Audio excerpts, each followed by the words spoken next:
that's the other thing that I think changes significantly when you raise investment, is that it becomes all about removing yourself as a founder, because I'm the biggest risk. Lifestyle setup is very important. And I've questioned recently, why am I in central London when I don't need to be? My focus is not only just this product. You have to go experiment other shit too, right? Yeah. Which is how you fuck up and basically go full circle in everything you're doing. My level of self-confidence relative to what I've done is probably the lowest in the whole space that I've known. The opposite being someone that's done nothing that thinks of the shit. Before we start this podcast, I have one little favor to ask you. Can you please hit the subscribe button down below so we can help more people every single week? Thank you.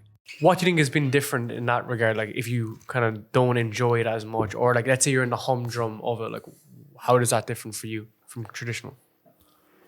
As in now I've raised money? Yeah, like do you think that adds a level of like intensity and...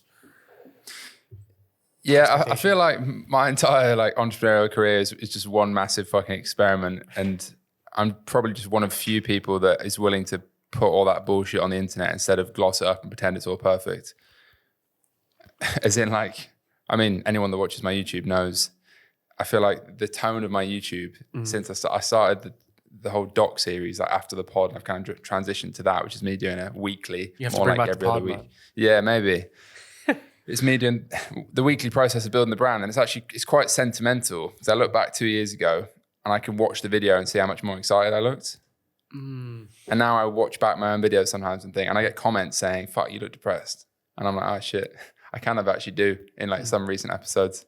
And it's just I don't know, the weight of putting pressure on yourself to build something. And then by default, if you're going to document it, it can't be glossed. It can't be filtered. Otherwise it would be, some fucking curated edit, which isn't real. A Hormozy edit with all flashing shit. But then also the dilemma of that now is, now I've raised money off really good, respected investors. I'm a bit of two minds of how honest I should be on the YouTube, which is something I was saying the other day to someone. It's like, well, my entire brand is I just document the shit I'm doing. But if that's talking about negative things, or I feel like I'm losing interest right now, I don't want the wrong person to watch that and get the wrong idea. Yeah, if you thought about though a founder-led brand that's dependent on you, it's okay, that you need to be really honest. But it sounds like with the nature of your business, it's not really dependent on you, right? Because you run ads, you build a business around it. People don't just buy space because of Matt Kelly. Do you get me? Not at all. Yeah, I mean, it's not like an influencer brand. Exactly. It's more just I'm publicly the founder. If you were to be interested and want to find it. Yeah. Why do you think you have that weight? You said you feel like there's an extra weight, or it's more pressure. Why do you think you have that? I think twofold, or maybe threefold. Firstly, I just put a lot of pressure on myself in general. Always have, probably always will. Secondly, I've documented the process and said from the start, I'm going to build a really big business. Yeah. So it's fuck, I better do that then. Yeah. And then thirdly, now I've taken millions of pounds off investors, which is, in the money Twitter dropshipping sphere, I've not seen anyone do that before, or at least document it. Obviously, founders have raised money before, but maybe it's quite controversial. Yeah. In a D2C business. Well, you're doing it because you have the ambition of going much bigger, right? It's not like it's not like you're just trying to get 10K and just sit on the fucking beach, right? And obviously, I know you're very different from that regard, which puts you in a category of one, right?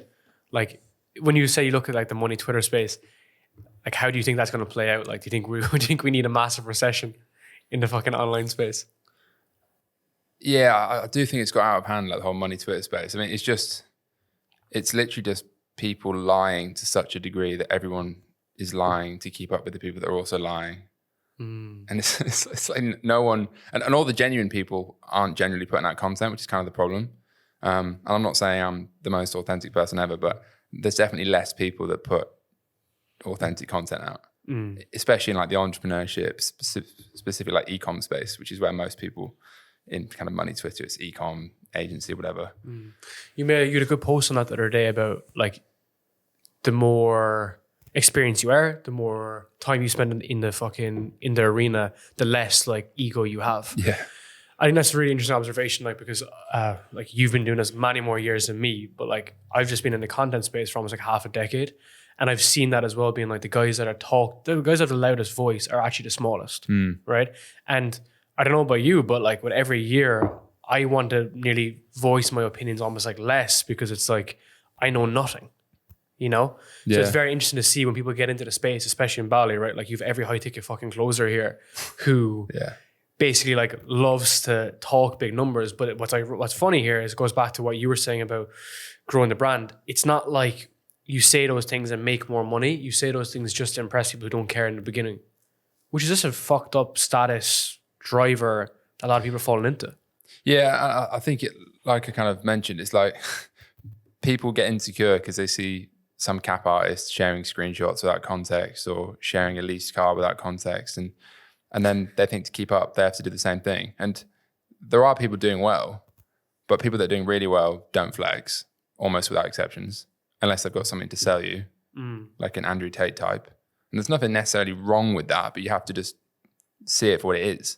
And it's like people that are flexing lifestyle is usually to get you into their funnel, to buy their course, which is how they pay for their lifestyle, not the business, which they claim is how they pay for their lifestyle. And it's just being aware of it, because there is so much bullshit. Although at the same time, I know people that are really flexy online. One or two examples, I won't name any names, that both came on my podcast. And I actually thought before they came on my podcast, they were massive cunts. But then I met them in person. I thought they were really genuine, nice guys. And I was like, okay, maybe they are just a brand online, and that's fine. Yeah, you interviewed Jordan Platten. Yeah. I had him on my show recently, and I always bring this up. It's always very interesting. Like, he's helping people go 0 to 1 with agencies. And I was kind of like, how do you distinguish yourself between like Iman? And he was like, market. He was like, I'm going after 21 to 25 roles. Very interesting. Super, super interesting, right? Because as a result, he positions himself slightly differently, and he's super down to earth. Like he loves fucking going to like warehouse project and shit. Yeah. He's a cool dude, you know? I thought it was just interesting positioning, because I guess for someone like that, you know, he's been in the space for many years. He has a good awareness to be like, I don't want to like blow this up in my face. Whereas a lot of guys will just have no idea what they're looking at. And it's funny because a lot of guys would message me to come on the pod, right? That's where a lot of this comes from myself. And I can see it. You can see someone who's completely full of shit, or someone who's working to actually get better, right? It's interesting. I mean, I was the same when I was younger. I was very arrogant, probably thought I knew everything. And then, just experience teaches you that you don't really know anything. And all the people that are further ahead are generally the most humble. Or they're not online at all, so you can't even see them. Yeah, well, everyone's telling you to go build a personal brand, right? That's the difference. Like it's just like another wave that's going to come and go and come and go. But you just kind of got to make sure that you don't blow yourself up in the meantime by saying something like absolutely retarded, which is like the vast majority of people, right? Yeah. Although sometimes I think, fuck, I should have just gone down the whole guru route like 5 years ago. I saw you mention a video that you're like, oh, why didn't I just start a fucking agency? Yeah, you have a love-hate relationship with agencies, man. I just think there's too many agencies, not enough good agencies. I really, really believe that. And I've worked with many shit ones, some good ones as well. Barriers to entry are too low. Yeah, and there's 99 agencies to every brand because it's a lot easier to run an agency. Yeah. And that might be controversial to say, but the reason I say that is because objectively there is next to no risk in running an agency. I mean, granted, if you start hiring people and so on, but as a one-man band, which is what most agencies are to begin with, you get paid for the service. The brand that's paying you, and this one I'm working with right now, which is an example of this. I don't know if they listen to this. I'm paying them. They're not delivering almost anything they promised. So I'm paying them. There's no risk on their half. They're getting paid regardless. I'm getting no results, but I'm paying them. That's the difference with the brand and an agency. Because you've put up so much money with your own brand initially, right? Like you're basically building the business first and then the customers come second. Yeah. I also think agencies take way too much credit for brand growth. Like it really grates on me when you see some email marketing guy who's like generated 500 million for clients. It's like, no, you just had access to their Klaviyo account, which already existed, and you added in a flow. You didn't do the product design, the finance, the customer service, the marketing, the logistics, any of that. You're like taking credit for something which would have happened anyway. I think some agencies are good. I work with some good ones, but I think there's too many of them. I think it's time there was like an agency cull. I call it the online business recession. Yeah, right? Exactly. Like it is coming. Like For sure. What's going to happen is like the squeeze will come on. Less companies are going to hire externally. They might just like, oh, fuck this. It's costing me I too think much. it's like brand owners, assuming they're the people that hire most of these agencies in this context, like me, are going to realize, hold on, I'm paying this agency too much for something I can either just hire for or do myself. How much would you be paying? I'm working with like 7 agencies right now. My business is way too bloated right now. It's fucked. Do you think if you didn't have the investment, you would have done that? It's a good question because I was chatting about this the other day. I think it's very easy to increase costs and spend money quicker when there's more money. I think that'll always be the case though. Yep. It is a balance between hiring to grow and investing in growth versus just not getting silly with overheads. I think I looked yesterday, our business has like 100 grand a month fixed overheads now, which is fine. Like it's pretty healthy as a percentage, but to me, I was like, fucking hell, that's growing quick. Where's that come from? And I was breaking it down, agencies, people, freelancers. But the opposite is you hiring though, right? If you didn't use agencies, the opposite is you hire. Yes. So now I'm really trying to move away from agencies and hire more in-house. The challenge with that is it then becomes like a HR problem. You got to deal with people. The benefit of an agency and why it's good to start with, to use them, is you just slot in. Yeah. You're just paying for expertise, provided they're good. Whereas you hire someone, like I hired someone in January, big salary, wrong person, took me 2 months to fire them. Then it's 2 months trying to find the replacement. Just a headache. What do you think like is your focus going forward with actually scaling up? Like, do things change as you've brought in more investment, or do you just do things better? Yeah, it's an interesting topic and probably one I've not spoken about that much on my pod because I don't know, I felt like maybe I shouldn't speak about it if these investors are going to watch it. I mean, I know one of them watches it. I don't think the others do. I suppose what's changed when you raise money, especially from VCs as opposed to angels, is the outcome. The only real good outcome is an exit. Now, which has pros and cons. I mean, for me, I kind of like that pressure because that's what I would want to shoot for anyway. Yeah. I suppose the downside to that is that's plan A, plan B or plan C, which might just be a smaller exit if you owned the whole thing or just running the business profitably and just never selling it, aren't really options, or at least they're not good options because the people that have given you loads of money want plan A, which is a big exit.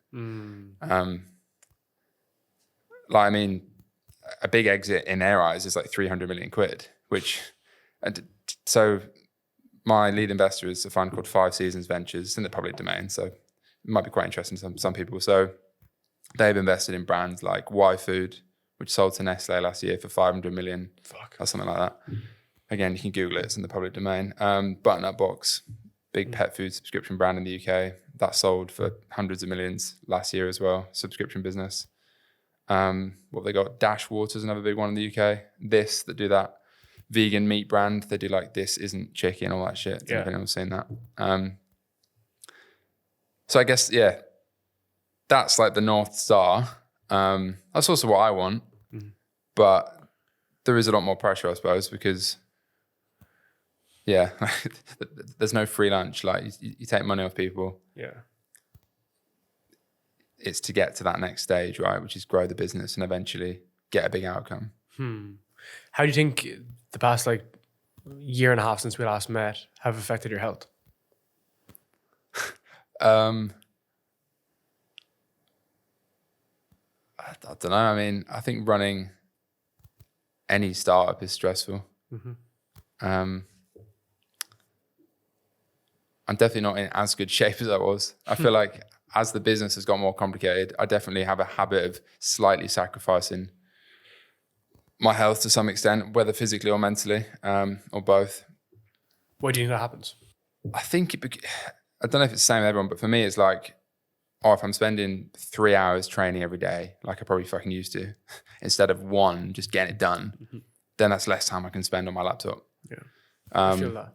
But that's also partly because I'm in this stage right now where I feel like every day that I'm not working is like genuinely detrimental because I don't feel like I've got to the stage yet where I've built a good enough team where I could disappear, which is what I'm working on now. I don't know if it's ever realistic, but I'm trying to do that a bit more. So that's the other thing that I think changes significantly when you raise investment, is that it becomes all about removing yourself as a founder, because I'm the biggest risk. Really? Well, for an exit, of course, yeah. Yeah, I mean, day-to-day. not remove myself entirely, but being less reliant on me. Yeah. And to give an example of this, so I spoke to these guys the other week about another brand I won't mention, a really big supplement brand in the UK, doing about 30 million in revenue, doing like 15% EBITDA, really profitable. The founders want to sell it, but they've barely built a team. So they're really struggling to sell it, because it's like, well, the business is so profitable because you don't have a team. You hire a proper team, it's less profitable. 2%, 1%. Yeah, exactly. That's just one example. So it goes from being, how can I be as profitable as possible and, you know, just hire freelancers, kind of Chad scale, dropshipping mindset, do everything on a laptop, to how can I build like a legitimate, long-term, sustainable business that doesn't rely on me so much? Because I think most founders, if they're honest, including me right now, if you disappeared for a month, the business would probably disappear. Yeah, and well, again, that's the opposite of what you see online, right? So, you know, you interviewed Shan, right? Shan's been a big mentor for me for past like 2 months, 3 months, and he's huge on, you can't remove yourself. Now, obviously, different model, different business. Yeah. But he's like, everyone telling you to fucking, you know, do 3 hours a week, like they're not driving a huge business as a result. And he's like really, really dialed in with that. And he's been grilling me on that, being like, yes, you can hire people and you hire better people than you eventually, but like you need to be fucking in the details. Yeah, I think he's right. I guess I mean like more, you're not doing everything, but you are still leading it, but it would still function without you. For sure. His approach. Whereas a lot like, of founders are literally running their fucking Facebook ads. And it's like, if you have a car accident, the business is going to disappear. Exactly. I'm not at that level, but I'm definitely still very much. And I think it's also just a delegation thing. Like when you're the founder, I find it really hard to trust that anyone's going to do a job as good as me, to be honest. Like I've managed to delegate the back end of the business. So like finance, operations, customer service, but all the growth, marketing, brand stuff, I still agonize over myself because I don't feel like anyone gives a shit enough. What do you think that is? Well, I think firstly, because they don't give a shit as much as I do, but nor will they ever, because it's not their business. But secondly, no one knows like the business as well as I do, right? And it's the same for any founder. Do you think you can fill that gap though? Like I'll give you an example. Like our company is, I've eight full-time now. On the podcast? Yeah, so my company, so Kickoff Sessions is a podcast and the company is Vox on a separate side. So we're running entrepreneurs podcasts, we're growing them, we're building them for bigger companies. So we're going after like 50 million a year companies. So like, let's say, I don't know, who would be an example of like a consumer good podcast. So running podcasts for them? For them. I didn't know you did that. Yeah, that's the main. I thought you were just on the podcast. No. Right, So the podcast was the entry into like what it was. And then the opportunity then is not running creators, even though there's a few creators that we still run, but it's mainly going after businesses. So we have about... you should run my podcast, get it going again. I think half the problem is I never hired anyone in the pod. Well, see, that's the problem, right? I can't be asked filming stuff myself. That's the problem, right? So it's the execution layer, which is getting it fucking done. It's a strategic layer, which is like improving, like, you know, like how do you actually get good guests and And the last area is monetization. So plugging in the back end, like making fucking money out of it. And I think that's where I've been like the strongest on. And the reason why I'm saying this is because so that's obviously like retainer plus performance. So the bigger the business is, obviously there's bigger performance. But at the same time, the people that I've hired, they kind of want to learn from me and they want to learn from the companies and learn from the founders and the entrepreneurs in those businesses. So they're very much in tune with the business. Yes, there's some people that just want to get paid, but for the most part, they're there to kind of learn, probably because of the age demographic, like 20 to 25. But I think it's an interesting observation, right? Because of course, you're not going to care for you as much as you. But I think like when we're going from 20, 30, 40 customers, they're part of the journey. They want to be part of it. So it's maybe like hiring. I don't know. I'm thinking about this out loud. I am really trying to just get better at hiring. It's really hard. I think it's really, really hard. I think I struggle with it as well. Because I think my management style is just maybe not way too, but like it's just anti-corporate, very friendly. Yeah. I'll tell a new hire about my fucking ex-girlfriend on the first time we meet. Like, it's just very open book. That's maybe just like my severe autism. But so I just hired like a head of growth who's starting next week. Hired the wrong person a few months ago in that role, but this guy I think will be good. And yeah, like he'll get a bit of equity in the business if he sticks around. So that's something I've done since this investment last year. Is there's like 10% of the business for future employees, which I think not all businesses do that.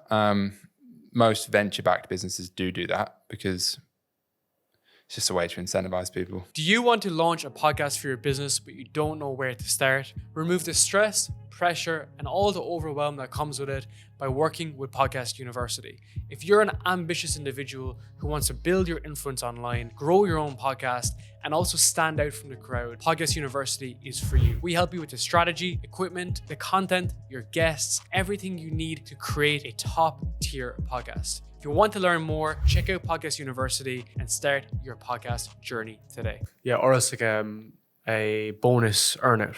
You're familiar with that? So Yeah. it's like you give someone like 50K, but it's paid out over 3 years, basically.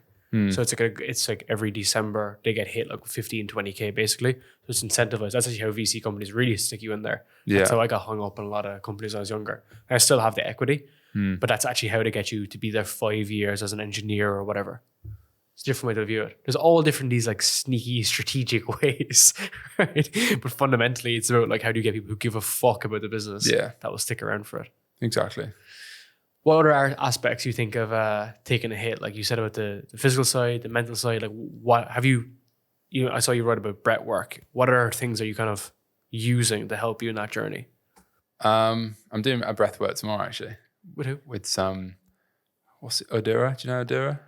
That's not the person, that's the place. Yes. It's like down the road somewhere. Yeah. You know Ibrahim? Yeah. Yeah, he's huge into breath work, man. Yeah, he messaged me about that. He's a great guy. I went on his pod before. Yeah, he's only living around the corner. He's an awesome dude, man. Spent a lot of time together. He'd be a good guy to catch up with for yourself. I know you're leaving like tomorrow, but he's done a lot of stuff on that side in terms of like breath work, meditation. Like he was kind of getting me more involved in this because like fucking have a mental health crisis half the time. But he's an awesome guy. Tell me about it. He's an awesome guy, man. Because like I think he's finished his agency and he's kind of slowing it down and finishing it out, and they did well.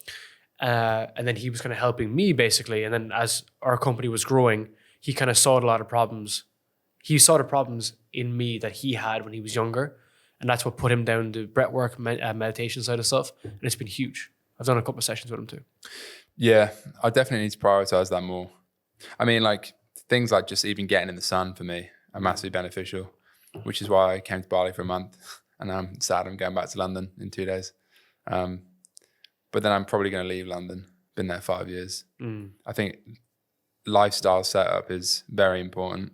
And I've questioned recently, why am I in central London when I don't need to be? And especially during the cold months, it's like, fuck me, why am I here? Yeah. So that's something I look back on. I think I should have left London like 2 years ago. That would have been better for my mind. Where would you have gone though? Not sure. I mean, I've got a lot of mates that have moved to Dubai recently, for example. I'm not entirely sold on that, but I do think for me, like just sun alone is a massive factor. The problem with Dubai though is that you're actually not really in the sun, because it's not like Bali where like wearing shorts. Ooh, it's like you're in cars, you're at home. True. I spend fucking most of my time just locked in my apartment there and just working like 15-hour days because I'd be out there on my own. My girlfriend would stay here and I have nothing else to do. If you spend a lot of time there? Just recording, yeah. And there's always a question of, do we move the business there, right? Like that question goes through my head like 4 times a fucking day. Yeah.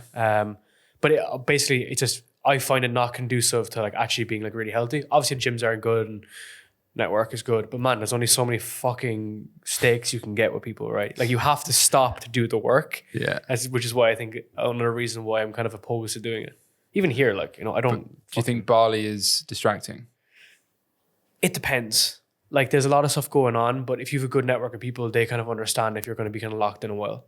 Like a few of my mates now would be like, oh, you want to come for here, whatever. I'm like, I can't. I'm working. I have calls, I have meetings after this. And it's a right community. But if you want to be flip-flop, fucking 5K a month over there, it's a great place to live. as a result. But there's a few guys here that are doing serious shit. Like I met James Kemp recently.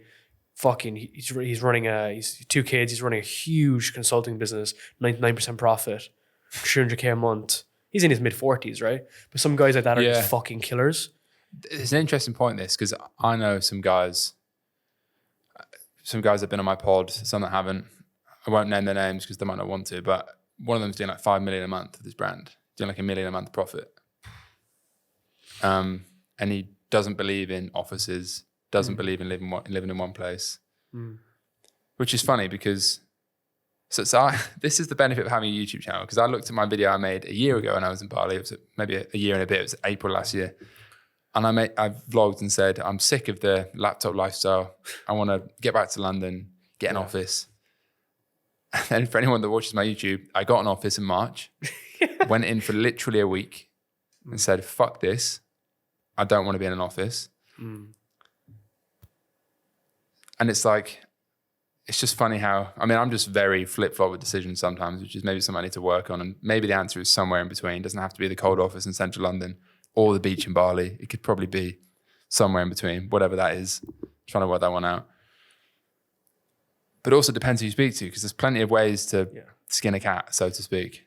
There is genuinely no one way to there's a million ways to make £1 million or whatever. So that's why we go back to guys selling you, hard selling you, saying it's a certain way when it's not. That's the way that they have in their course. Versus the reality is it's nuanced, right? You can take everything is nuanced. Yeah, you can take it as you like, and it's strong opinions loosely held. Like there's so much things I've changed my opinion on over the past 4 years. It's all documented through interviews, to be fair, but a lot of stuff I've changed my opinion on. But I think there's nothing wrong with that. It just goes back to, what do you want? Now I'm nowhere near the fucking scale you're at, but I would kind of be more on the aggressive side, like looking to just keep on growing, keep it growing. That's what I really want. That's what I'm really pushing towards. And other people are different. But I think it's about understanding that. So then you can kind of have the trade-offs, right? And I think a lot of people that I know quite well would be aware of that for me. So they're kind of like, we don't need to fucking try to pull them out to the pub, right? Yeah. Have you been able to kind of lock down as in terms of what it is you actually really want? Have you been kind of thinking through that? And it seems like you think a lot mentally in terms of that stuff. Yeah, I've got a document in my Google Drive called life goals, and it's split down between 1, 5 and 20 years or something, which I probably don't refer to enough. But the headline is just freedom. You probably have that now though.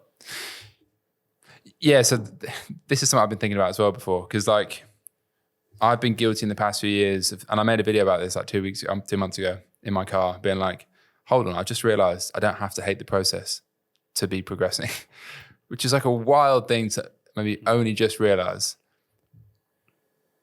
But I don't know if it's because my last business fucked up 3 years ago. Ever since then, it kind of got me paranoid about, oh shit, if I'm enjoying myself, it could go wrong again. So now I need to be so locked in that if I'm happy, I'm not making progress. That's basically the dark side of where my mind got to. And then I was like, hold on, why can't I enjoy my life and be making progress? Which is obviously optimum.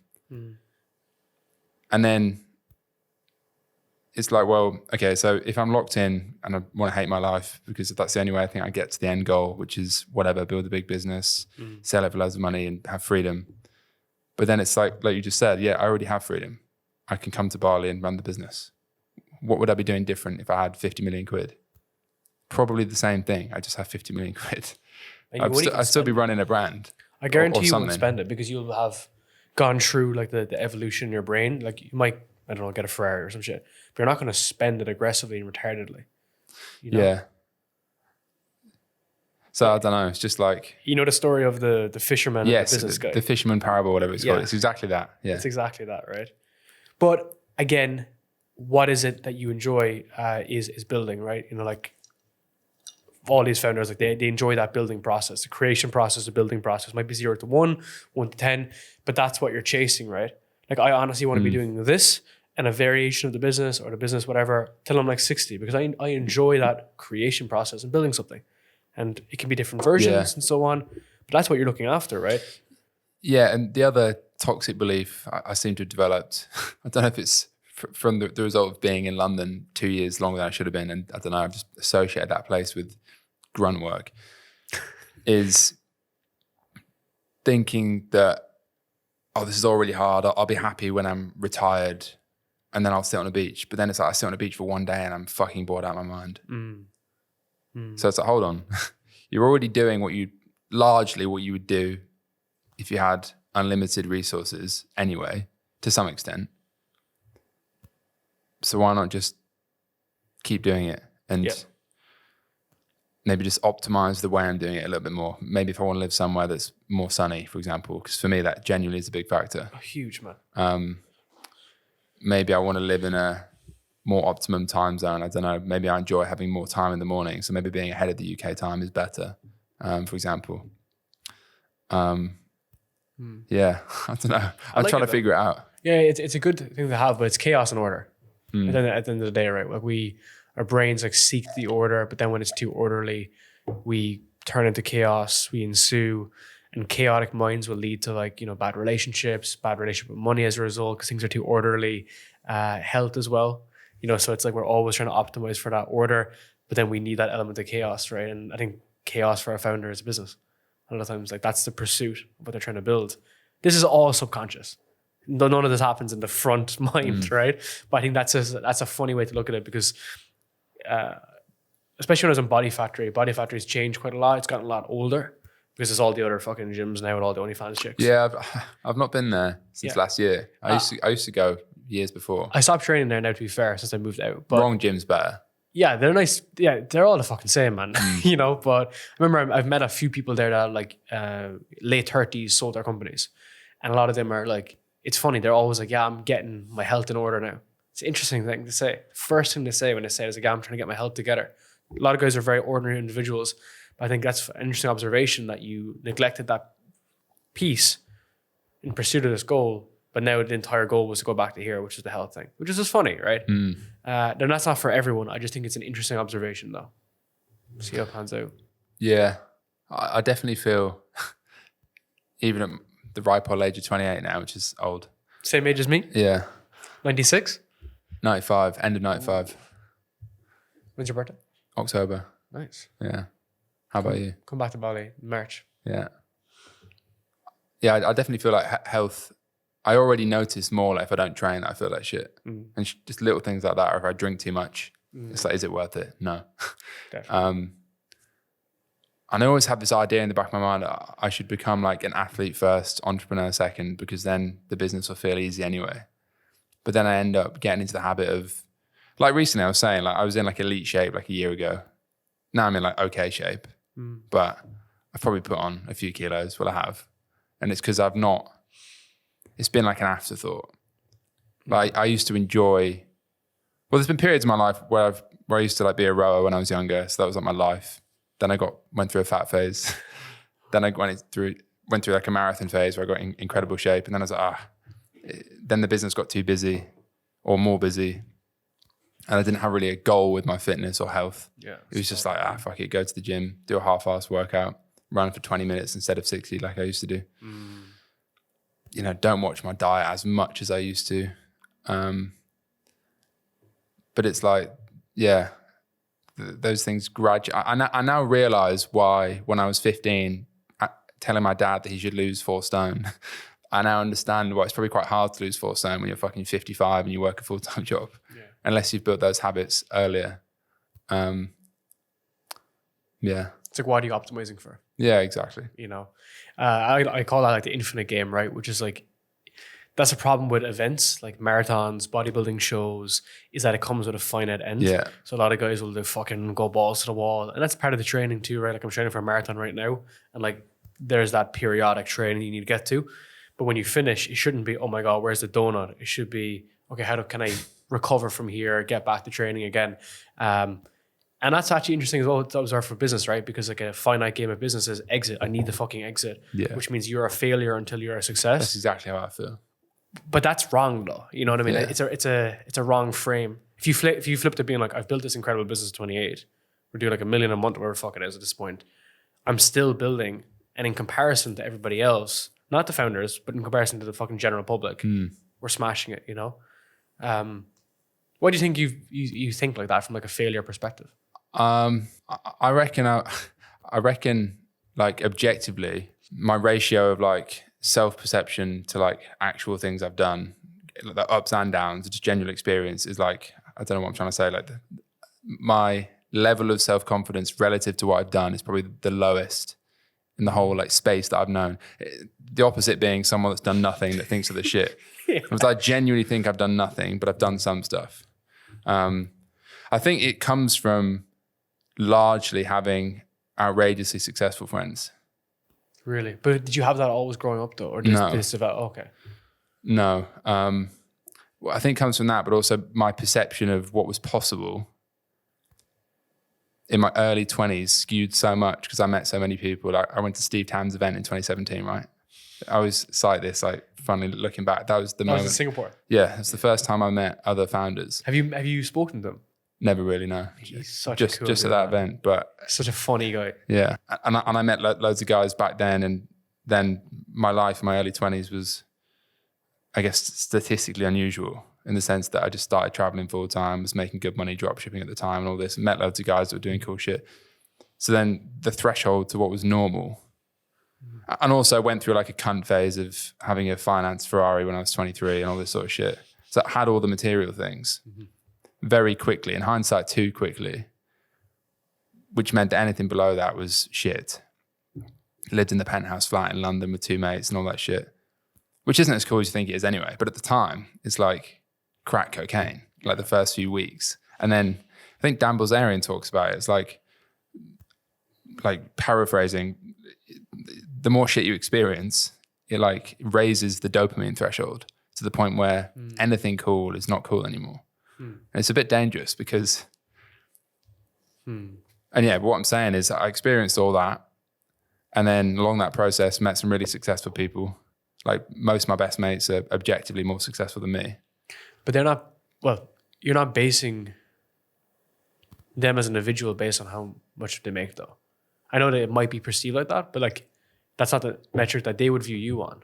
So you're not should view them on that metric. Yeah, I suppose when I say successful with them, I'm talking about they're doing bigger numbers. For sure. But got you know more what I'm money. trying to say in terms of like, I know exactly how you feel, right? Like fucking everyone that I interview every single week is making more money than me. But I'm not basing their value based on how much money they make. They're just fucking smart, interesting people that have a lot to share with people. And as a result, we might have a friendship or whatever that's developed as a result, but I think it's an interesting frame, right? Versus thinking like, it's almost like a fucking social credit score with your MRR above your head. Yeah. Walking around like in Sims, Sims back in the day. Yeah, it literally is. The number above your head of how much money you're making. Yeah, so the long and short of it is I have a terribly bad habit of comparing myself to people, especially in a monetary sense. And especially people in e-commerce, because I can relate to that. I can't really relate to someone who's done crypto or whatever, because I've never been in that. Or is a footballer or something, because I've never tried doing that. But in my game, and there's pros and cons to having successful mates. I mean, I still think it's net beneficial to be the smallest fish in a big pond, or whatever it is, than being, go back home to York, where I'm from. Everyone tells me how fucking amazing my business is or whatever. And I think that's a bad thing, for your mind, at least for me. So yeah, I think that's why. It's interesting, man.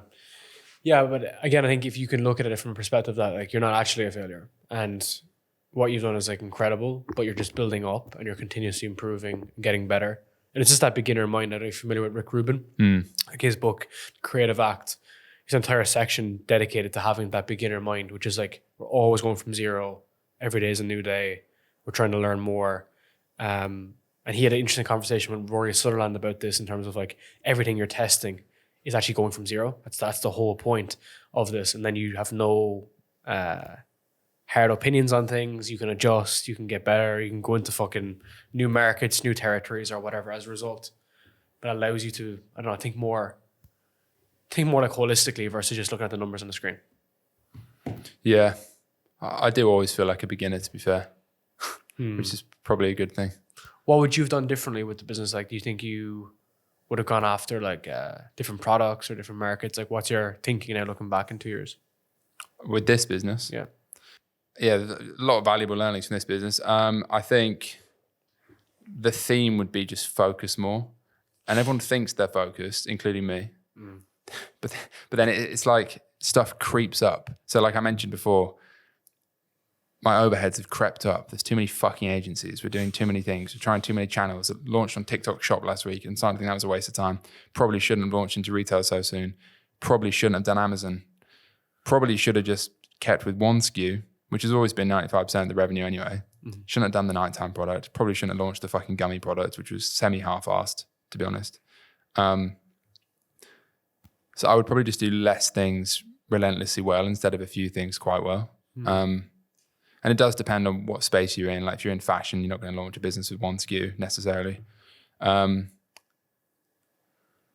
I would have just focused on bigger levers. For example, maybe would have launched in America right off the bat instead of the UK or as well.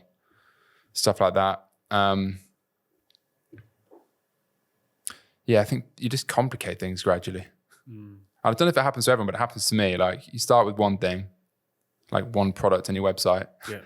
And then recently it was like fucking 45 products on the website because loads of different versions, bundles, this, that, and the other. And it's like, what the fuck are we actually doing? We're selling one thing. Simplify it. I don't know how this is described, but it's basically like when something is easy to you and you find it easy to like get the goal, there's an inclination to make it more difficult than it is to keep that goal going. There's like some sort of like fucking framework with it basically. So it's like you're doing the same thing, but you're trying to make it more difficult so that it seems like you're working harder. Yeah, definitely. That's very true. It's an interesting observation, right? Because that's when you start just rolling out like random fucking colors and stuff for no reason. Yeah. And that's what always happens. Yeah. And that could be the demise of the business at the end of the day then. Yeah.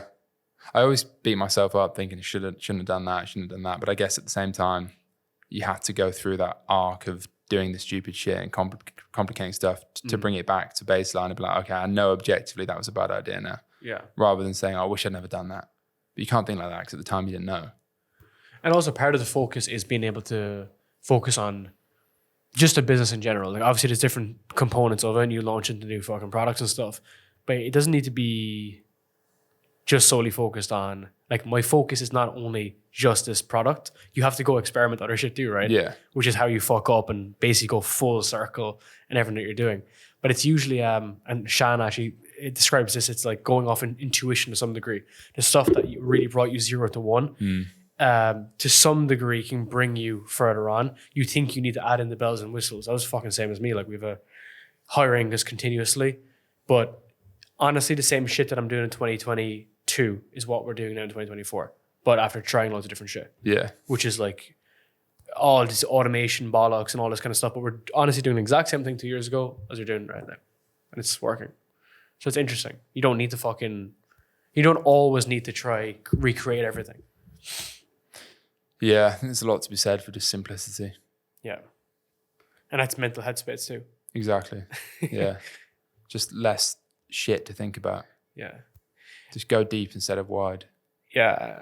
Sam Ovens often says, like he's famously said, like, if you have like 2 offers, you have nothing, right? 2 businesses, no business. Because like you're trying more shit to try to get something to work. Whereas if something actually worked, you could just do one thing. And that's why I think it's funny that a lot of guys in Bali have like 7 different businesses. Yeah. Supplement line. I also like genuinely don't trust people that A, have 7 businesses or B, can't tell you what they do in like one sentence. Yeah. It's just like, what the fuck do you actually do? But also, like, you know, I wouldn't want 7 different things.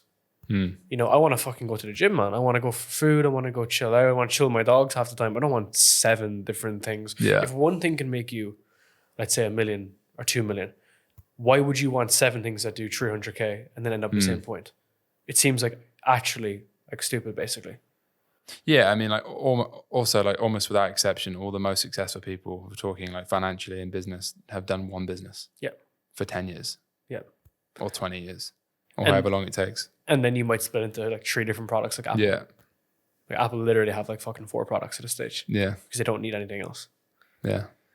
What kind of advice do you have for people that are going like through that process right now, making things more complicated for themselves, doing retarded shit on the internet, basically? Are you an entrepreneur who wants to build your influence and authority online? You may have tried some of the hacks and tricks, but none of it has worked. And it makes sense. 90% of podcasts don't make it to episode 3. Of the 10% that are left, 90% of them don't make it to episode 20. That's where Voex comes in. Voex creates, manages, and grows your podcast for you on your behalf. If you've not been getting leads, not been growing consistently, you haven't found your tribe, and you don't know what to do, Voex is the answer. Don't just take our word for it. In the past couple of years, we've managed over 35 podcasts. We've also been able to generate over 55 million views with 500 episodes produced. And not only that, generating over $1 million for our clients in products, services, and sponsorships. So if you want to learn more about how you can build a great podcast and have it fully managed for you, schedule a call with me at Voex and we will help you achieve your podcast goals. Well, I need that advice because I'm going through that process right now. I think probably every few months you just got to take stock and cut the fluff. I think so much fluff comes into businesses. Like examples of that is like software bloat. You start using 20 different fucking softwares that just cost more and more. You hire different agencies to try new shit, like TikTok Shop. It's an example of me right now. And yeah, I think you just got to get better at saying no. Because it's so easy to be, especially when you're constantly getting barraged with like cold emails for, can I do this for you? Can we try this? Have you tried SEO? Have you tried this? Have you launched in fucking Romania? Like, and yeah, you just got to say no. But I think it also comes down to what you need to be clear on what you're actually trying to achieve. And like I've got like an A4 piece of paper or document of what I'm trying to do this year. And then I noticed all the shit that feels like a waste of time now is because I've veered off that list. Like doing TikTok Shop, for example, or launching different products that don't make sense, or hiring people that weren't in the budget. How is that misaligned to the goal? Because if the goal was like building the bigger business. Well, the goal was building a bigger business, but the strategy was focus on one product, do it in the UK and Europe, for example. But I suppose at the same time, you don't know if that strategy is right until you try stuff. But generally, you kind of just have to pick a direction and stick to it. Like if you don't have a clear plan to some extent, it's probably a lot easier to just go wrong. Talk to me about, I saw your photo of like Neutronic and fucking a lot of those other Newtonic. Fucking drinks. What's your thoughts on like using like big influencers like that to buddy up with a brand to grow the brand more? Is that something you consider? Yes. My view on influencer brands, and I could be completely wrong, and I'm sure lots of them are doing really well, is I think a lot of them will get to 3 million in revenue and then they'll struggle to get past that because, and I've seen it before, and this isn't just my opinion, this is the opinions of wiser people, and it could be wrong, but take Newtonic. I mean, I don't know Chris Williamson, but great podcast. Brands like that, I have a feeling they'll get to a few million because there's the hype of it's Chris Williamson's brand. But then because it's Chris Williamson's brand, they haven't built a marketing machine that's separate to him. That's what Genflow are doing though, right? But most of their brands are in that sort of 3 million a year range. There's not many doing 20, 30, 50 million, if any. I mean, I don't know the numbers, but that would be my perception. I guess at the same time though, you can build a really profitable business as a creator because if you don't need paid ads, which most of them don't to start with. Although some of them, like obviously Tala with Grace Beverly, that's probably a better example of a bigger business. But it looks like they've built a business that's not entirely reliant on her now. She's just kind of the face of it. That'd be my perception. And then in terms of like partnering with influencers, I have thought about, would it be a good idea to try and get a big influencer on like an equity partnership? Haven't done it. I suppose the risk there is, does it work out? Are they the right person? Can you predict are they going to get cancelled, et cetera, et cetera. Again, like with anything, there's nuances. There's cases where it has worked, cases where it hasn't worked. There's obviously influencer brands like Prime that are fucking massive. And there's influencer brands that have probably completely flopped. There's a lot in between. There's two sides to it, right? There's the product being shit, which is like Prime, right? Which is like, everyone's getting like heart attacks and ending up in the hospital now. So that's one side, which whoever white labeled it, is going to be kind of fucked. And the other side then is like, if the influencer gets super cancelled, like one of my mates has a sake, brand from Japan, it's based in Singapore. And I know he was trying to find like big rappers in the US, and they had huge conversations with like fucking massive rappers, and it was 40% they were going to give them. And then it's a lot, but like, the brand was making no money, right? But it was very small, just tiny in Singapore and Japan. And they're still looking to do it. But I guess he's just looking to connect, blow up, and then just sell. But that's kind of like what they were kind of looking to do. Just different. It's just a different approach to how you're doing it, right? Like you're building an actual business. But with the influencer stuff, you're basically kind of, you got to put all your eggs into one basket and hope they don't get cancelled. I mean, it's definitely a hack being an influencer with a big audience to launch a brand for sure. Like I said, I question whether a lot of them can get past that first few million in revenue, which comes from the influencer's audience. Do they give a fuck though? That's the big thing as well, right? Like, can you bring that from 10 to 100 in terms of velocity? Because like, you're gonna have to get really involved in the business, even if you have a growth partner. You know, like, can you do it for 5-10 years? Basically, that's kind of my kind of concern with this stuff sometimes. Yeah. What you say is very different than your actions. Like, you know, with a lot of these people, like, they're like happy to grow the brand and look at his prime, but is he really going to be sitting there being like, all right, let's look at product development. Let's look at how we can improve this. How can we bring it into different markets? No, that's not what he's looking after, you know, which I feel is like the reality of a lot of these creators who just like build audiences based off their ass or their OnlyFans. Yeah. There's a lot of those. You know, in the beginning, it's just it seems like a more risky version, but is that new though? Like just those influencer brands, or has that kind of always been around in different ways? Seems pretty new. There's definitely more of them. Yeah, because like I remember I interviewed Joe Fraser, Reebok founder, and he was telling me that he was doing these influencer campaigns in the 80s, but obviously through like magazine. So he'd go into when he bought Reebok from the UK to the States, some like triathlete or some shit, just paid her a ton of money and then put it into the magazine. That's actually what got them to blow up. Well, I suppose that's influencer marketing though, right? Whereas an influencer brand, where the influencer owns the brand. I think that's pretty new. Okay, it's definitely newer. Yeah. As in like creators launching their own brand because they realize there's way more money in it potentially, which is what Gemflow's obviously jumped on. Yeah. And it's a great idea. Yeah. And like they're crushing it from that perspective. Like they're just, you know, they're picking really good people to work with. Like even like Iman and stuff that he works with, you know? Yeah. Who probably obviously has the entrepreneur in him anyway to be like, oh, like I actually have other people connected to versus like a random influencer. Yeah.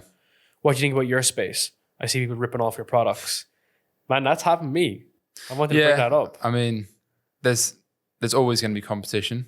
Yeah. Like I'm always of the view, like respect the competition, but try and beat them. For example, like I mean, the biggest brands in my space in the UK, like brands like Dirty, who are bigger than me for sure. I don't have a problem with them because we're not copying each other. We're in a similar space, but it's just competition. The thing that's annoying is when you get brands straight up ripping you off. Yeah. Like the whole website's just clearly a copy and paste. The products are copy and paste.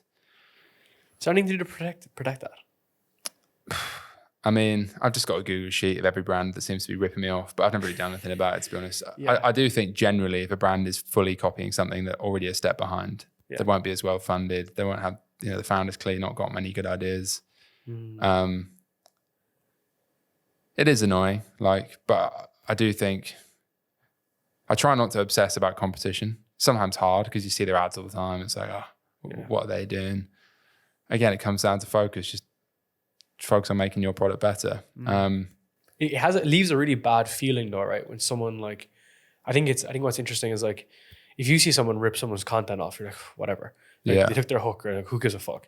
But when it's a business, I feel it's very personal. It's like when someone robs your phone, it's like they're taking. Well, yeah, especially when you like done the whole building in public thing like me, which it definitely has pros and cons. More cons I've seen recently. I mean, there's literally people that have messaged me like a year ago, and I've given advice to, and they've launched a brand that's quite literally a copy and paste. There's a few of those. Man, there's podcasts that you've been on that those guys have taken my entire products. As in, like, I have screenshots. They went into a learning academy. They completed 100%. Which podcast? I'll tell you afterwards. Okay. Took all the product. I have the completion of how much it went through. Recreated it in their own learning platform, which is a fucking course. But we don't use it. Like, it's set there. It's low ticket, whatever. And rewrote up the entire copy. And these are like friends and network. Yeah. So I just think people, you know, sometimes behind closed doors, like, I don't know. I have a very closed fit wall with that, kind of similar to you, because I've just seen it happen over and over. Cinnamon Valley, people have gone. So the problem with my business is that people get on discovery calls, they find out the strategy and everything, and for the most part, it's fine. But then, like, some guys will take the strategy and then fucking go build it, and that's what happens in a process business, you know. Yeah. Just interesting. Yeah. competition is annoying, but well, when they're ripping you off, when it's just competition, it's just, there's always going to be competition, but there's always going to be brands that were earlier in the space or bigger or better in the space, and you just got to try and be one of those. Yeah. What's your observation of like AG1 and shit, people that I've been trying to build partnerships with for a long time? Like, do you think like, what was their unique mechanism that really hit home? I think just being early. They were like the first all-in-one nutritional foundational supplement. You think it works? I think it works to an extent. I used to be subscribed to it. Then I just thought it's something else I just don't need. Yeah. I took a lot of inspiration from them and Huel, especially at AG1 to be fair. I love the idea of a single SKU business. Yeah. So when I launched, I had this idea of only ever having one SKU. I then, like I said, complicated things and launched new SKUs. And actually it's like, I want to come back to just having one SKU and just doing it very well. Or like one product with multiple flavors, so a few SKUs, but really just one product. Yeah, I think they've just done it for 15 years or whatever it is. 15 years? Something like that, It's yeah. on their first landing page. It's not like a new brand. Have you seen that? Yeah, it's really old. It It's looks cool, right? different. This is funny though. It's like fucking Microsoft of like 2004. Like so Yeah, shitty. it is. I do think people have a habit though of just thinking, oh, they're big, let's try and copy them. But then by default, and even me to some extent, you take inspiration from bigger brands. But by default, if you're trying to do what they've done, it's not going to work for you to the same level because they were first. They did it their way. And timing, just in general, like as in where the market is versus where it gets to. Yeah. Like take a really stupid example, it's like crypto, right? Like people who bought it at $10 versus $60,000. Yeah. Yes, it's a similar product, but you just were in the fucking wrong time zone. Yeah. Yeah. Yeah, I think timing's so important with a lot of things. Do you think that's impacted you positively or negatively right now?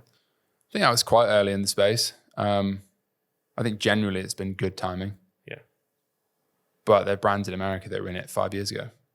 How would you see like your industry or niche like developing? Is it more like discretionary, or do you think it's more coming into like this is something that people are like they're more interested in longevity, health, fitness?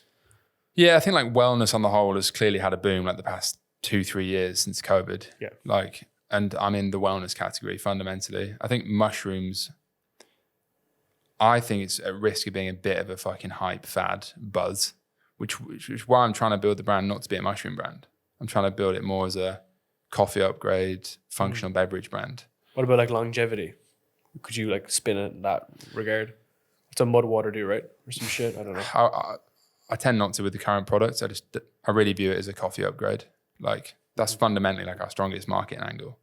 And it's also just simplifying it. Like when I launched the brand, I was talking about psilocybin and that's what got me interested in the first place. I wanted to build a magic mushroom alternative and like long-term build a microdosing brand. That was where I started.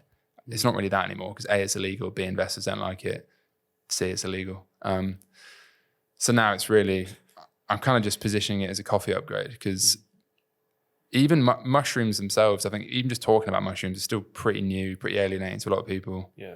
Other brands lean into mushrooms a lot more.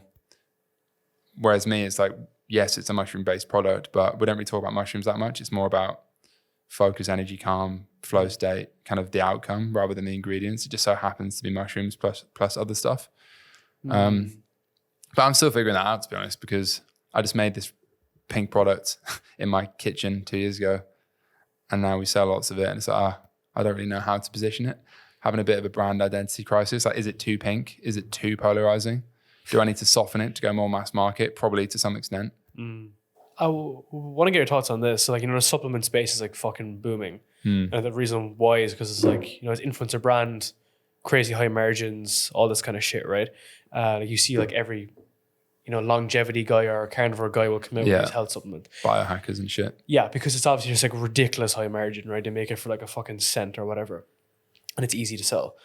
Have you done much research on your product to be like, oh, this is the data that comes back that it actually improves performance and stuff? Because I think a lot of these other supplements are just fucking pissing in the wind, right? A lot of them have like health warnings on them. Like you're like, oh, don't take this as like full health advice. You know, they never tested testosterone products is a perfect example. Yeah. Like that stuff is it's funny because in isolation, the supplement might help testosterone, for example. But if you take drugs all the time, drink, smoke, stay up all night, it's not going to have any effect. What are your thoughts on that? Yeah, the honest answer is I haven't published any of that yet. We are working on some of that. I guess to start with, the only research we went off is kind of third-party studies on the individual ingredients. We haven't done anything that's clinically sound on the product itself. What we have done is obviously interviewed customers, got stats, et cetera, done mass surveys on like 100,000 people. Like the product works, that's objectively true. But I do think to go from where we're at now to being like a Huel scale eventually, and I think the whole space, like the market as a whole, like mushrooms and these sort of blends, it does need more credibility. So I'm trying to figure out how to pivot the brand slightly to be more credible, basically, because I think we've done really well at being a challenger brand, early adopters. It's pink, polarizing, different, stands out really well. The margins make sense, all that. But to go mass market, which the mushroom space definitely isn't mass market yet, I think it needs to be more objectively, scientifically sound. And that would just be mainly in the US, you think? UK? I mean, we're mainly UK now, but obviously America's a fucking massive market, way bigger. Stuff tends to start in America in a wellness sense, like trends, supplements, etc. Like mushroom coffee was over there 5-6 years ago. It's still relatively new in the UK and even more new in like Europe, Germany. So we've launched in Germany now, so we've got a warehouse there. Sick. I'm pretty bullish on Europe. There's less brands in there as well.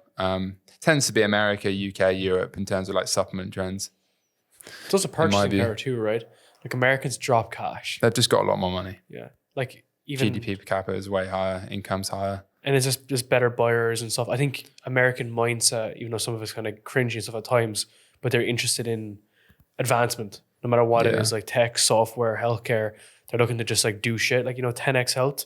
Like, I don't know how much it is, the blood panel stuff. Like Gary Brecker. I don't know how much the actual blood panel thing is. I imagine it's a lot because there's 68 blood markers and they do the post-analysis stuff. But I remember it was Frankie Lee actually, is interviewing, I forget who it was. But they were saying like, what are the equivalent in the UK, Europe? And no one could name it, which is all I want to know, right? No one knew what the big name was that was doing the 68 blood panel guys, because like it might cost a couple of $1,000. And Europeans are kind of stingy, right? They don't view it the same way. Definitely higher purchasing power in America, but it's a lot more expensive to advertise, for example. Okay. So there's pros and cons to every market. But that's why you have investors, right? Yeah. Because you couldn't fucking do that yourself. You couldn't put We're not actually in America yet. I know, but when you plan that and roll it out, that's an interesting observation to see where that is. Yeah, definitely. Why do you think you started in the UK versus America though? Would it not have been a bit better to start? Yeah, it's a good question. A lot of people have said to me, like, I don't know many people just in the UK doing the revenue we're doing just in the UK, because it's a very small market relatively. And, we're in a recession, arguably. Like, I think consumer sentiment's pretty low, like purchasing power's low. Launched in the UK because it was less competitive and I was in the UK, didn't really think too much about it. I was like, fuck it, we'll just launch it in the UK. And that's what happened. Yeah. Maybe in hindsight, should have tried to launch in America from day one, but that just wasn't the route I took. Is there any other like health trends and shit you might want to go after, like the drinks or something you were considering? I think hydration is an interesting category. I know a lot of brands are popping up there, and Iman obviously did an electrolyte drink with Genflow. I think it was electrolytes. There's not many brands in that space that I think are doing really cool stuff. So this is something I thought about with the brand. Do I stay doing largely just mushroom coffee, basically, and be a mushroom brand? Or do we become a functional beverage brand and do hydration, potentially protein, potentially fucking something else? Maybe it becomes a bit diluted and random at that point, because then you just become nothing to anybody rather than something to some people. But I don't have the answer to that, so I'm not trying to figure out. But I do think there's a lot of categories that I think it's quite easy to do something unique, because almost and maybe everyone knows something I don't, but like just go into Holland & Barrett or Boots, where we're in retail in the UK, and it's a fucking sea of brown and then a pink packet. Just being pink makes you stand out 10 times more than anyone else. So like, has everyone got the same graphic designer or something? I don't get it. Every brand looks the same, like literally. Some in America are quite cool, but in the UK, like every brand looks the same. Yeah. And I'm not saying my brand's the coolest thing ever, but it's definitely more unique. And you did all the logos yourself and shit. Yeah. I don't know. Maybe being brown, green, black, and white is how you scale, but maybe it's like the approved like healthcare look, you know, like, oh, like we're certified or some shit. it's definitely controversial to be pink and purple, and yeah. But do you find yourself like stuck with like a lot of like laws and like legislation of how you can market? Obviously, yeah, we've had a few run-ins with like trading standards and the ASA and shit. And I think every supplement brand that's scaling has, but it's a real grey area, like all that. I've had like professional advice on it, and the advice generally is it's a grey area. Like, how risky do you want to be? Yeah. So, you know, like influencer marketing or whatever the fuck you want to call it. Like we do the sponsorships with some big podcasts. And I contacted a healthcare company in the US recently, and they did a very, very big brand deal with like a huge influencer. And I mentioned it to them, being like, oh, like I saw you sponsored them. Do you want to like sponsor our podcast? And she came back with all this legislation shit. But like, oh, it's illegal to do this, illegal to do this. But they had done it with somebody else. And I was like, am I fucking blind over here? Because you literally did this here. She's like, no, that's not like fully endorsed and all this bollocks. So they're obviously like under a lot of scrutiny with it, because what would be the repercussions there? With like the ASA, like we got a warning because one ad mentioned ADHD, and I've tweeted about this because like the most passionate subset of customers for me is people that have ADHD. Interesting. And I've definitely got ADHD, even though I fucking hate jumping on the bandwagon because everyone says they do these days, but I definitely do. And it really helps with that. It genuinely does. But we can't say it because it's like claiming to cure a medical condition. And that's fair enough. I get that. But it also does objectively work. And a lot of our Trustpilot reviews say it fucking helps. So like the first step is a warning. The next step is you'll get like a mark or something published. Like some of our competitors have had that. We haven't had that yet. The worst case, they could stop you advertising, which I don't know if that's going to happen, but you don't really want that because that could kill your business. Jesus Christ, yeah. So it's just managing that risk. Yeah, and also like it's a new space, so you can't be expected to know everything. Yeah, definitive the terms when you're marketing though, right? Otherwise you're not going to get people with your way of thinking, selling the course, selling the program, right? That's the problem with fucking marketing, right? Is split the audience, create the enemy, throw stones at the enemy. Yeah. Which what happens with all these brands. So it's hard because, you know, certain claims will obviously convert better, but you can't say it. Yeah, exactly. So where's the line between like financial benefit and also just not saying anything about your product? That fucking Chad scaling ad you had. Yeah, with Kylie Jenner. Yeah. Do you have do you still have like a lot of like PTSD from Neon Beach? Yeah, probably. You think so? But it's like, fuck it, just hardens you up really. Yeah. Is there any more repercussions from that? Or like you just move on, it's finished? No, it was like 3.5 years ago. Yeah, you can just kind of move on from it basically. What would you say is like one thing you're doing differently though? Not doing a custom £300 product because the supply chain was just a fucking nightmare. So I still think there's a massive opportunity to build a great brand in that space. And I think I still got the original product. It's a great product from 5 years ago. Fuck. Still works, still looks cool. Yeah, I think just also having like a good finance person and not Chad scaling, like actually scaling with a plan. Like Chad scaling's fine until it breaks. What's your thoughts on like fucking high ticket drop shipping? Do you think it works well? Yeah, I know a guy drop shipping like £1,000 ice baths. Yeah, the reason I'm asking is I had Brooke Hiddink on the podcast shortly after last time. I've seen him. Brooke's a really nice guy. He's based in Dubai. But yeah, he's selling saunas. Like full on wood saunas. Wood saunas. 5,000. So it's 10,000 to buy, roughly. 5,000 to ship, and then 5,000 fucking intermediary is making. But it's so funny. He has like a tweet that's like, you know, what you see, it's like, home sauna. It's like what I see, like 10K for the sauna, 5K for fulfillment, basically. Yeah. But yeah, like he has like crushed it over the past couple of years doing that, and now, yeah, he's still fucking growing brands, you know. But he's doing that like very much behind closed doors. But it was saunas, iron stoves, you know, like fucking, there's like barbecue stoves or some shit, but the huge cast iron ones. And they're like 10K product, ice baths, yeah, all that kind of shit. I know a guy here as well that's actually doing that, ice baths too. How do you think about that though in comparison to what you're doing? Like, is that longevity, or is that just kind of flash in the pan? I think in e-commerce now, whether it's drop shipping or not, it either needs to have a great like subscription LTV, like my sort of product, or it needs to be really high ticket. So there's so much margin, you don't need a subscription. the things that won't work now generally are stuff where the AOV is too low, i.e. probably below 50 quid, and it doesn't have a subscription or consumable element. Because I just don't think you can make the CAC work on that, to be honest. Or it's high ticket, but it's shit quality, and then people are going to want refunds and so on. Yeah, like neon signs was great back in the day because it was a 350 quid AOV, which is like not as high ticket as a sauna, but still pretty high ticket. But the challenge was obviously the supply chain. So that was what broke that. I know a guy crushing with ice baths now, and it's kind of the sweet spot. So his AOV is like 500 quid. The product quality is really good. It's cheap for an ice bath. It was like an inflatable one. Yeah, just something basic. Yeah. Because you could go up that 10K, right? That 10K for a sauna, send it to a few fucking millionaires in the States. Yeah. But yeah, like there seems to be a lot of demand for it. It's obviously like things that are super trending because like Huberman and stuff. The health space is just super interesting to observe, right? Yeah. Because it's always the hacks that almost sell the most stuff versus like get your sleep, eat well, and train, right? Yeah. It's like whatever's like fucking trending on Twitter can be sold at like high ticket or whatever. Yeah. Which is at odds to what you're doing. 10K right? dropshipping. Yeah, it's fucking cool. I've never heard anyone doing that high ticket. Yeah, it's awesome, man. Maybe I should launch a side project. a new sounds SKU. Yeah. Be like fucking the entire mushroom like A development. pink sauna, 20K. I'll take our AOV like 20x.